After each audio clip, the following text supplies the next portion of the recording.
በዚህ ዘመን የሰው ልጅ ብዙ ትኩረትን ይሰጠዋል ብዬ የማስበው ነገር ሃፒነስ ወይንም ደግሞ ደስታ ነው። እኔ ደግሞ እዚህ ነገር ላይ ብዙም ትኩረት ባትሰጡ ብዬ አስባለሁ። ብዙ ሰው ግን ደስታ ላይ በጣም ከማተኮሩ የተነሳ ይህ ትኩረታቸው መልሰው ራሳቸውን የሚጎዳቸው ይሆናል።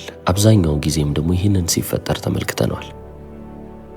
በጣም ብዙ ጊዜ የማስተውለውና ልብ የምለው ነገር ምን መሰላችሁ? ሰዎች ደስታን ከከፍታና ከኮምፈርት ጋር ወይንም ደግሞ ከምቾት ጋር ሲያመሳስሉ ታያለሁ። ወደ ኋላ መለስ ብለን አሪስቶትል የተናገረውን ነገር ብንመለከት ሁለት አይነት የደስታ አይነቶች አሉ ይላል። የመጀመሪያውን ሄዶኒያ ብሎ ሰይሞታል። ይህ ማለትም ደግሞ ሾርት ተርም ፕሌዠር የሚባል ነው። በቃ የአጭር ጊዜ ደስታ፣ ምቾት፣ በተጨማሪም ደግሞ ኢንጆይመንት። ሁለተኛው ደግሞ ዩዳይሞኒያ ይባላል። በቃ ዲፐር ነው ወይንም ደግሞ ጥልቀት ያለው ደስታ ነው። ፐርፐስ ድሪቨን ነው፣ አላማ ላይ ያጠነጠነ ነው። በተጨማሪም ደግሞ ነፍሳችንን የሚያስደስታት የሚያረካት ደስታ ነው። ህይወታችሁ በትርጉም ሲሞላ በዚህ አይነት መንገድ መኖር እፈልጋለሁ፣ እንዲህ አይነት ነገርን የምከተል ሰው ነኝ ብላችሁ የምታስቡበት መንገድ ነው። እቺንም ዓለም ብንመለከታት ሄዶኒያን ፕሮሞት የምታረግ ዓለም ነች። ወይንም ደግሞ የአጭር ጊዜን ደስታ ብዙ ጊዜ ወደኛ ትገፋልናለች። ቶሎ ቶሎ የሚያስደስቱንን ነገሮች እጃችን ላይ ታመጣልናለች። ለምሳሌ ቲክቶክ ወይንም ደግሞ ኢንስታግራም። እንዲህ በአጭር ጊዜ ተመልክተ ነው ወዲያውኑ ምቾት ውስጥ ገብተን የምናረገውን ነገር እንድንወድ የሚያረጉን ብዙ ነገሮች አሉ። ፖርኖግራፊንም ከጨመርን ይሆናል ሱፐርፊሻል የሆነ ነገርን እንድንጠብቅ ያደርገናል። በቃ እውነት የማይመስል ነገር ደስታን በዚህ አይነት ደረጃ ላይ ያገኘዋለሁ ብለን እንድናስብ ያደርጉናል። ነገር ግን በሄዶኒያ በኩል ከሄድን ትክክለኛ የሚባለውን የህይወት ደስታ ልናገኝ አንችልም። ትክክለኛ የሚባለው የህይወት ደስታና እርካታ ቢመጣው በዩዳይሞኒያ በኩል ነው። በህይወቴ ምንም የሚቆጨኝ ነገር የለም። ባለፍኩበት የህይወት መስመር ስላለፍኩ በጣም ደስተኛ ነኝ። ምንም ቢመጣ ወደ ኋላ ተመልሼ የሚቀይረው ነገር የለም። በቃ እዚህ ያደርሶኛል ብለን የምናስብበትን መንገድ የሚያሳየን ነው። አሁን ይህንን ሁሉ ነገር ስንነጋገር አለን ዋትስ የሚባለውን ፊሎሶፈር ማስታወስ አለብን። ይህንን ህግ እኔ ባክወርድስ ሎው ብዬ እጠራዋለሁ። ማርክ ማንሰን ምን ማለት ነው ካላችሁኝ፣ ፖዚቲቭ ኤክስፒሪየንስ ነው ብላችሁ የምታስቡትን ማንኛውንም ነገር ቼስ ስታደርጉ ወይንም ደግሞ ስታሳድዱ ያ ቼሲንግ፣ ያ ማሳደድ በራሱ ኔጌቲቭ የሆነ ኤክስፒሪየንስ ነው። በተመሳሳይ ሁኔታ በህይወታችሁ ውስጥ ኔጌቲቭ የሆነ ነገር ተፈጥሮ አሉታዊ የሚባል ነገር ተፈጥሮባችሁ ያንን ነገር አክሴፕት ስታደርጉ በቃ አንዴ ተፈጥሯል ብላችሁ ያንን ነገር ለመቀየር እየሞከራችሁ ሳይሆን በቃ ተፈጠረ፣ ከዚህ በኋላ ማድረግ ላለብኝ ነገር ብቻ ትኩረት አደርጋለሁ ብላችሁ አክሴፕት አድርጋችሁ ስታልፉ ያ አክሴፕተንስ በራሱ ፖዚቲቭ ኤክስፒሪየንስ ይሆናል። ይህንን በህይወታችሁ ውስጥ በብዙ አይነት አጋጣሚ ላይ ተመልክታችሁታል። ነገር ግን ሳታስተውሉት አልፋችኋል ብዬ አስባለሁ። ለምሳሌ ሰዎችን ለመማረክና እነሱን ለማስደመም የምታደርጉት ጥረትና ሙከራችሁ እንዳለ እነሱ በእናንተ እንዳይደመሙ ያደርጋቸዋል። ውበታችሁ ላይ በጣም ተጨንቃችሁ የበለጠ ውብ ልሁን እያላችሁ ባሰባችሁ ቁጥር ያ ውበታችሁ የበለጠ እየረገፈባችሁ ይሄዳል ማለት ነው። ወይንም ደግሞ ፊሊንጋችሁ ስለ ራሳችሁ ቁንጅና፣ ስለ ራሳችሁ ውበት የሚሰማችሁ ስሜት ምን ጊዜም ቢሆን እየወረደ ወይንም እያሽቆለቆለ ይመጣል። በጣም ቆንጆ እኮ ልትሆኑ ትችላላችሁ፣ ነገር ግን ስለ ራሳችሁ ያላችሁ ስሜት ግን እየወረደባችሁ ይመጣል። በገንዘብም ህይወታችሁ ውስጥ ይህንን ተመልክታችሁታል ብዬ አስባለሁ። የበለጠ ገንዘብ መስራት ፈልጋለሁ እያላችሁ እየተራባችሁ በሄዳችሁ ቁጥር አሁን ላይ በጣም ድሃ እንደሆናችሁ እየተሰማችሁ ይሄዳል። በቂ አይደለሁም የሚል ስሜትን እያገኛችሁ ነው የምታልፉት። በሰው መወደድን፣ መፈቀርን እፈልጋለሁ እያላችሁ የበለጠ ያቺን ፍቅር በፈለጋችኋት ቁጥር የበለጠ ብቸኛ እንደሆናችሁና የተገለላችሁ እንደሆናችሁ እየተሰማችሁ ይመጣል። ከአምላኬ ጋር በጣም መቅረብ እፈልጋለሁ፣ ስፒሪቹዋሊ ወደ ላይ ከፍ ማለት እፈልጋለሁ፣ በመንፈሳዊ ዓለም ውስጥ ብዙ ነገሮችን ኤክስፒሪየንስ ማድረግ እፈልጋለሁ፣ ማየት እፈልጋለሁ ብላችሁ አስባችሁ ቁጥር የበለጠ ናርሲሲስቲክ እየሆናችሁና ራሳችሁ ላይ ብቻ የምታተኩሩ ሰዎች እየሆናችሁ ትመጣላችሁ። ደስታም ልክ እንደዚሁ ነው። ደስተኛ ለመሆን በጣም እየጣራችሁ በመጣችሁ ቁጥር በትንሽ ነገር እየተበሳጫችሁ ትመጣላችሁ። ነገር ግን ወደ አክሴፕታንስ ሽፍት ብታደርጉ በህይወታችሁ ውስጥ የማትጠብቁት የማትፈልጉት ነገር ሲፈጠርባችሁ በቃ ህይወት አንዳንዴ እንደዚህ ነች፣ ሁሌም የምፈልገው ነገር ላይፈጠር ይችላል ብላችሁ ማወቃችሁና ያንን ነገር መቀበላችሁ የበለጠ ደስተኛ እንድትሆኑ ያደርጋችኋል። ለዚህ ነው ለምንድን ነው ደስተኛ ያልሆንኩት? እንዴት ነው የበለጠ ደስተኛ መሆኑ? ደስተኛ ለመሆን ግዴታ በህይወት ያሉትን ችግሮች ማስወገድ አለብኝ ብላችሁ ልታስቡት አይገባም። አንዳንዴ መጥፎ የሚባሉትንም ነገሮች አክሴፕት ማድረግ ደስታን ያመጣል። ለዚህ ነው ባክወርድስ ሎው የሚባለው በጣም በዚህ ጊዜ ሲግኒፊካንት ነው ወይንም ደግሞ አስፈላጊና ጠቃሚ ነው ብዬ ማስበው። ምክንያቱም በዚህ ዘመን ላይ የምንመለከታቸው ነገሮች እንዳለ ሁሌም ቢሆን እኛ በቂ እንዳልሆነን የሚያስታውሱ ነገሮች ናቸው። ይህንን ፕሮዳክት ተመልከቱት፣ ይቺን ሜካፕ ይዋት፣ ቺን ሜካፕ ከተቀባሽ በጣም ውብ ትሆኛለሽ፣ ይህን መኪና ከገዛ በሁሉም ሰው ትከበራለህ እያሉ እናንተ የጎደሏችሁ ነገሮች እንዳሉ ያመላክታሉ። አንዴ በዚህ መስመር ላይ ከገባችሁ ደግሞ መቼም ልትወጡ አትችሉ። ምክንያቱም ሁሌም ቢሆን በቂ አይደለሁም ብላችሁ እያሰባችሁ ነው የምታልፉት። ለዚህ ነው ሰዎችን ይህንን ጥያቄ ከምትጠይቁ እኔ እንዴት ነው ደስተኛ ለሆነ የምችለው ብላችሁ ከምታስቡ ለምን አይነት ነገር እኔ ብለፋ ይሻላል ብላችሁ ጠይቁ። ጥሩ ነው።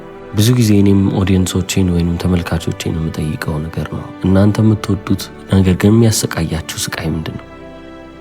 አብዛኛውን ጊዜ ሌሎች ሰዎች የማይወዱት ነገር ግን እናንተ የምትወዱትን ስቃይ ብትመርጡ በዛች የምትወዷት ስቃይ ውስጥ ነው የህይወታችሁን ትርጉምና የህይወታችሁን ዓላማ ይዛችሁ ልትወጡ የምትችሉት። እነዚህ ችግሮች በህይወታችሁ ውስጥ ባይኖሩ ጥሩ ነው፣ ነገር ግን ካሉ እንኳን እነዛን ችግሮች እንደ ሁሉም ሰው አጠሏቸው። በቃ ኢንጆይ የምታደርጓቸው ችግሮች ናቸው። ይህም ደግሞ ለእናንተ ኤክሳይቲንግ ይሆናል፣ እያጓጓችሁ ይሄዳል። ስለዚህ እነዚህን በጣም አሪፍ የምትሏቸውን ችግሮች ፈልጋችሁ በመቅረፍ ውስጥ በማለፍ ውስጥ ለራሳችሁ ህይወት የሆነን ትርጉም እየሰጣችሁ ታልፋላችሁ። በህይወታችሁ ሁሌም ቢሆን ደስተኛ ለመሆን ፖዚቲቭ የሆኑትን ኤክስፒሪየንሶች በፈለጋችሁ ቁጥር ወይንም ደግሞ አዎንታዊ ነገሮች ይፈጠሩልኝ ባላችሁ ቁጥር ትላንትና መጥቶ ያስደስታችሁ ነገር ነገ ስለማያስደስታችሁ ከትላንትና የተሻለ ነገር ሁሌም ቢሆን ሊያጋጥማችሁ ይገባል። ስለዚህ እዛ ትሬድሚል ላይ መሮጥ ትጀምራላችሁ ማለት ነው። በቃ የመሮጫ ማሽን ላይ እንደመሮጥ አድርጋችሁ አስቡት። ትላንትና ካገኛችሁት የበለጠ ነገር ካልመጣ ለእናንተ ይዞላችሁ የሚመጣው ምንም አይነት ሳቲስፋክሽን ወይንም እርካታ አይኖርም። ስለዚህ ሁሌም ቢሆን ትልቅ የሚባለውን ነገር እያባራችሁ ከከፍታም ከፍታ እየተመኛችሁ ትመጣላችሁ። ነገር ግን በህይወታችሁ ውስጥ አሉታዊ የሚባሉ ነገሮች ሲፈጠሩ ወይንም ደግሞ ኔጌቲቭ የሚባሉ ኤክስፒሪየንሶችንም ደግሞ ስታገኙ እነዛ ኔጌቲቭ ኤክስፒሪየንሶች ኤምብሬስ አድርጋችሁ ካለፋችሁ ወይንም ደግሞ በቃ ተቀብላችሁ አክሴፕት አድርጋችሁ የምታልፉ ከሆነ ለረጅም ጊዜ ይዛችሁ ልታልፉ የምትችሉትን አይነት ሳቲስፋክሽን ታገኛላችሁ፣ ወይንም ደግሞ ያንን እርካታ በቀላሉ አታጡትም። ለዚህ ነው ብዙ ሰዎች ስለ ደስታ ወይንም ስለ ሃፒነስ ሲያስቡ የተሳሳተ የሚባል ምልክት አላቸው ብዬ የማስበው። ደስታን ለማግኘት ከፈለጋችሁ ደስታን መፈለግ የለባችሁ፣ ትርጉምን ግን መፈለግ አለባችሁ። በህይወታችሁ ውስጥ ትርጉምን ያገኛችሁ ሰዎች ከሆናችሁ ህይወታችሁ መከራ ቢሆንባችሁም እንኳን ትርጉም ያለውን ህይወት እየኖራችሁ ነውና ደስተኛ ትሆናላችሁ። ሌላው ብዙ ጊዜ ሰዎች የሚታለሉበት ሀሳብ ምን መሰላችሁ? ስፔሻል ነኝ ወይንም ደግሞ ዩኒክ ነኝ ብለው ያስባሉ። እሱ እውነት ሆኖ ሳለ እዚህ ምድር ላይ ልዩ የሚባለውንም እንክብካቤ መፈለግ ትጀምራላችሁ። ልዩ የሚባል ውጤት፣ በተጨማሪም እዚች ምድር ላይ ልዩ የሚባል ቦታ ነው። ይሄ ደግሞ ኢንታይትልመንትን ይዞባችሁ ይመጣል። ይገባኛል፣ ሲጀመርም እኮ ይሄ ነገር የኔ ነው፣ ለምንድን ነው እስካሁን ያልሆነው ማለትን ትጀምራለን። ያንን ነገር ያለምንም ስራ ያለምንም ኤፈርት ወይንም ደግሞ ያለምንም ጥረት እኔ ማግኘት ነበረብኝ ብላችሁ እንድታስቡ ያደርጋችሁ። ይህም አስተሳሰብና አመለካከት ከሁለት መንገዶች የመጣ ነው ብዬ አስባለሁ። የመጀመሪያው ወላጆቻችን እኛ ላይ የሚያሳድሩት ተጽዕኖ ነው። ከልጅነታችን ጀምሮ ሲያሳድጉን እናንተ ልዩ ናችሁ፣ እናንተ ከሁሉም የተለያችሁ ናችሁ እያሉ ስላሳደጉን አሁን የተለየ ውጤትን ከሁሉም ሰው እየተመኘን እንመጣለን። አሁን ወላጆቻችን ለምንድን ነው በዚህ መንገድ ያሳደጉን ከተባለ የልጆቻቸውን ሰልፍ ስቲም ከፍ ለማድረግ ነው። ልጆቻቸው በራሳቸው የተማመኑ እንዲሆኑ ወይንም ደግሞ ለራሳቸው ያላቸው ዋጋ ከፍ ያለ እንዲሆንላቸው እንዲህ ብሎ ያሳድጋሉ። ነገር ግን ይህ ወደ ምን ያመጣል ካላችሁ ስለ ራሱ ብቻ የሚያስብ ራሱን ብቻ የሚወድ ናርሲሲስት ሆኖ ቁጭ እንዲል ያደርገዋል። ናርሲሲዝም በራሱ ደግሞ በሁለት ልንከፍለው እንችላለን። አንድ ነገር ለእኔ ይገባኛል ብሎ አንድ ሰው ማሰቡ በግራንዲዮስ ናርሲሲስት ውስጥ የሚመደብ ይሆናል። አሁን እንደነዚህ አይነት ሰዎች ከማንም ሰው የተሻለና ከማንም ሰው በላቀ መንገድ አሪፍ እንደሆኑ አድርገው ያስባሉ። ከሁሉም ሰው የተለዩና በጣም ስፔሻል የሆኑ ሰዎች ስለሆኑ ከሁሉም ሰው የተሻለ ትሪትመንትን ወይንም ደግሞ እንክብካቤን ከዚህ ይቻለም ይጠብቃሉ ማለት ነው። ስለ ናርሲሲስቶች ካወራን አይቀር ደግሞ ሁለተኛው ፍሌቨር ምንድነው ካልን ቨልነራብል ናርሲሲስት የሚባሉት ናቸው። እነዚህም ራሳቸውን ልክ እንደ ስፔሻል ይመለከታሉ። ነገር ግን ስፔሻላይዝ ያደረጉበት ነገር ቪክቲምሁድ ነው። እኔ ተበድያለሁ፣ እኔ ተጠቂ ነኝ ብለው ያስባሉ። ነገር ግን ልክ እንደ ሌሎቹ ተጠቂዎች አይደሉም። እነሱ ልዩ የሚባሉ ተጠቂ ናቸው። ሰው እነሱን በትክክል አላስተናገደም፣ እነሱን ብቻ ነው የበደለው። ከሁሉም ሰው የተለየ የሚባል በደል ደርሶባቸዋል። እነዚህ ሁሉ እነሱ ላይ ያነጣጠሩ ነገሮች ስለተፈጠሩ ያንን ሁሉ ነገር የሚተካላቸው በጣም ስፔሻል የሚባል ትሪትመንትን ይፈልጋሉ ማለት ነው። ስለዚህ ግራንዲዮስ የሚባሉትንም ናርሲሲስቶች ቨልነራብል የሚባሉትንም ናርሲሲስቶች ተመለከትን። ሁለት የተለያየ አቲቲዩድ ይዘዋሉ። ሰልፊሽ ቢባሉም ወይም ለራሳቸው ብቻ ቢያስቡ እጅግ ተቃራኒ የሚባል ባህሪ ነው ያላቸው። ነገር ግን ምንድነው ተመሳሳይ የሚያደርጋቸው ካላችሁ ውጤቱ ሁልጊዜም ቢሆን ተመሳሳይ ነው። ሱፔሪየር ነኝ ብሎ የሚያስበውም ቪክቲም ነኝ ብሎ የሚያስበውም ሰው እኔ ላይ ትኩረቱን ሊያደርግ ይገባል ብሎ የሚያስብ ነው። ሰው ሁሉ እየሰራ ያለውን ነገር ትቶ ለኔ ሐሳቡን ለኔ ትኩረቱን ሊሰጥ ይገባል ብሎ ያስባል። ያም በጥሩ መንገድ፣ ያኛው ደግሞ በመጥፎ መንገድ። ስለዚህ የመጀመሪያው መንገድ ናርሲሲስት መሆን ነው አለን። ሁለተኛው ደግሞ ለምንድነው ይሄ ሁሉ እንደዚህ ሊፈጠር የቻለው ካልን ቴክኖሎጂ ምክንያት ሊሆን ይችላል ብለን ደግሞ ልንመልስ እንችላለን። ኢንተርኔት ላይ ስትገቡ ሁሉም ነገር ለእናንተ ተለክቶ የተሰራላችሁ ነገር ነው። እናንተ የምትፈልጉትና የምትጠሉት ተለይቶ ይታወቃል። ሶሻል ሚዲያ አፖችን ተመልከቱ። ለእናንተ የምትወዱትና የማትወዱትን ለይተው ስለሚያውቁ እናንተን የሚመጥነውን ብቻ ነው የሚያቀርቡላችሁ። እግር ኳስን የምትወዱና የምታደንቁ ሰዎች ከሆናችሁ ሁሌም ቢሆን ፊዳችሁ ላይ ያለው እግር ኳስ ይሆናል ማለት ነው። ሁሉም ነገር እናንተ በምትፈልጉት ልክ ቴይለርድ የሆነ ወይንም ደግሞ ፐርሰናላይዝድ የሆነ ይሆናል።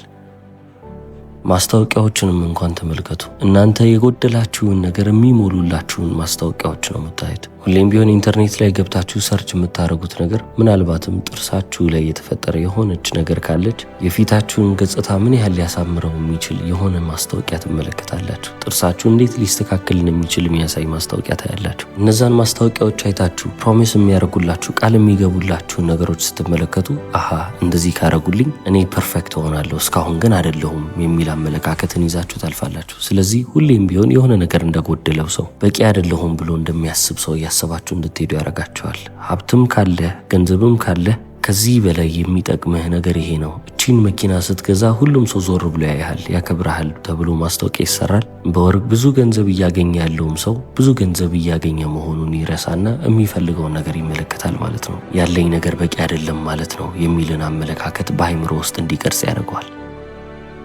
ሁላችንም እየዋኘንበት ያለነው ባህር ይሄ ነው ማለት ይቻላል። በቃ እናንተ ከዚህ በላይ መሆን ትችላላችሁ የሚልን ነገር እንመለከታለን። አሁን የሆነውን ነገር እየጠላ ነው ወይንም ደግሞ እያጣጣል ነው እንመጣለን። በአጠቃላይም የሰልፍ ሄልፕ ኢንዱስትሪውን እኔ ብዙ ጊዜ አድናቂ አይደለሁም ብዬ የምናገረውም በዚህ ምክንያት ይመስለኛል። ፎከሳቸው ወይንም ደግሞ ትኩረታቸው ምን ጊዜም ቢሆን ያቺ ቴምፖራሪ ሃይዋ ላይ ነው። በቃ ሁሉም ሰው ትንሽም ቢሆን ደስተኛ ሆኖ እንዲሄድ፣ እዛ ሴሚናር ላይ ደስተኛ ሆኖ ስለሄደ እቤቱም ሆኖ ያ ደስታ ሁሌም አብሮት ይቆያል ማለት አይደለም። ጥናቶች እንደሚያመለክቱት ከሆነ አፌርሜሽኖችን መስራት፣ ቪዥዋላይዜሽን ወይንም ደግሞ ግራቲቲዩድ ፕራክቲስን ብዙ ጊዜ የሚያዘወትሩ ሰዎች ህይወታቸው ላይ የሚመለከቱት ለውጥ እዚህም ግባ የማይባል ለውጥ ነው። እነዛ ነገሮች ለማን ነው የሚሰሩት ካላችሁ ከመጀመሪያውም ለራሳቸው ያላቸው ቦታ ከፍ ያሉ ሰዎች ላይ ነው። ስለዚህ ስለ ራሳችሁ ጥሩ ስሜት የሚሰማችሁ ከሆነ ሲጀመር መስታወት ፊት ሄዳችሁ እኔ እንዲህ ነኝ ብትሉ እናንተ ላይ የበለጠ ይሰራል ማለት ነው። ነገር ግን እናንተ ራሳችሁን የጣላችሁ ከሆናችሁ ለራሳችሁ ያላችሁ ዋጋ ዝቅ ያለ ከሆነ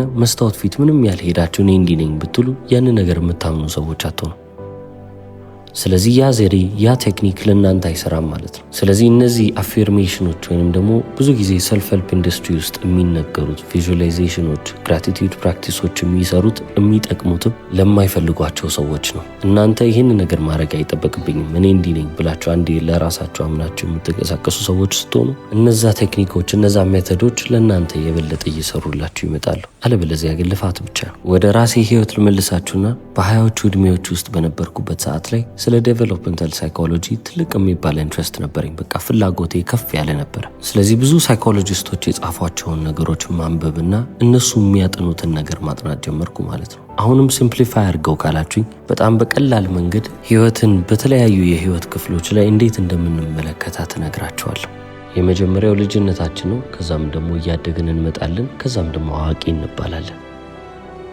እነዚህ 3 ደረጃዎች አሉ። እነዚህ 3 ደረጃዎችን በቀላል መንገድ ተጠቅሰዋሉ። ነገር ግን ከአንዱ ደረጃ ወደ ሌላ ደረጃ ለማለፍ ጋራንቲ የሚያደርግ ወይንም ደግሞ ከዚህ ወደዚህ ታልፋለህ ብሎ ሙሉ ለሙሉ የሚያረጋግጥልን ነገር የለም። ስለዚህ one step at a time ብለን እናስበውና ልጅነት የሚለውን እንያዝ። እንደ ልጅ ህይወትን ከተመለከትናት በዚህ ምድር ላይ አንድ ነገር ይመለከታል። ይሄንን ነገር እፈልገዋለሁ፣ አገኘዋለሁ ወይንስ አላገኘውም ብሎ ነው የሚጠይቀው። ስለዚህ አንድ ህጻን ልጅ ከረሜላ ከፈለገ ያቺን ከረሜላ ለማግኘት ይሞክራል። ሙከራውም ደግሞ ያቺን ከረሜላ ሊያስገኘው ይችላል፣ ላያስገኘውም ይችላል። ካገኘው ደስተኛ ይሆናል፣ ካላገኘው የሚያዝን ልጅ ይሆናል። ወደ ሁለተኛው ስቴፕ ስናልፍ አዶለሰንት ስቴጅ እንለዋለን። የሃይ ስኩል ተማሪዎች ስንሆን የምናልፍበት ስቴጅ ነው ብዬ አልፋለሁ። ትራንዛክሽናል ስቴጅም እለዋለሁ፣ አንዱ ከአንዱ ጋር የሚፎካከርበት ደረጃ።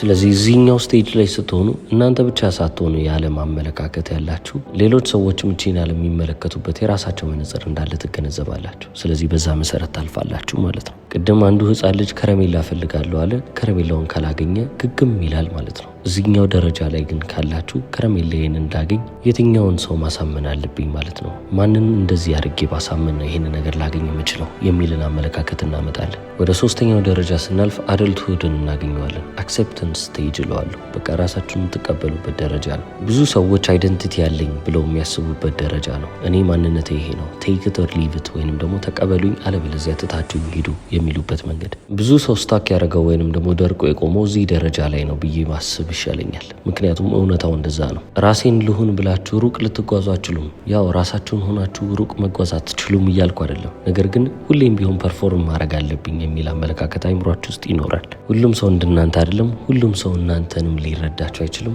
ሁሉም ሰው የተለያየ አመለካከትም አለው። ስለዚህ ሁሌም ቢሆን እናንተ እነዛን ሰዎች አግኝታችሁ የምትፈልጉትን ነገር ለማግኘት ከፈለጋችሁ ከነሱ ጋር ኮመን የሆነ ግራውንድ መፈለግ አለባችሁ ማለት ነው። የሚያስማማችሁን ነጥብ ትፈልጋላችሁ። ያም ደግሞ ምናልባትም ፐርፎርም እያረኩ ነው የሚልን አመለካከት እንድትይዙ ሊያረጋችሁ ይችላል። ራሴን ሙሉ ለሙሉ እየሆንኩ አይደለም ወይንም እያስመሰልኩ ነው ብላችሁ ልታስቡ ትችላላችሁ ማለት ነው ይለናል ታዋቂው አሜሪካዊ ጸሐፊ ማርክ ማንሰን። እስከ መጨረሻው ስለተከታተላችሁ አመሰግናለሁ። ቻው።